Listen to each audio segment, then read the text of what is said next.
হে everyone, সবাই কেমন আছো? আশা করছি সবাই খুব ভালো আছো। বেশ অনেক দিন পর আবার রং তুলি নিয়ে বসলাম। দিদার জন্য একটা শাড়িতে পেন্টিং করছি।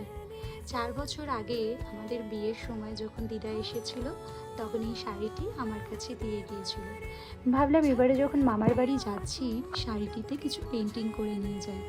প্রথমে ট্রেসিং করে নিলাম, তারপর ড্রয়িং করে কালার করা শুরু করলাম। অনেক দিন পর করছি তো জানি এই কাজটিতে অনেক ভুল ত্রুটি রয়েছে। 2015-তে প্রথম এই কাজগুলো শিখেছিলাম। তারপর বেশ কিছুদিন কাজ করার পর মাঝে 2 বছর একটা লং গ্যাপ ছিল।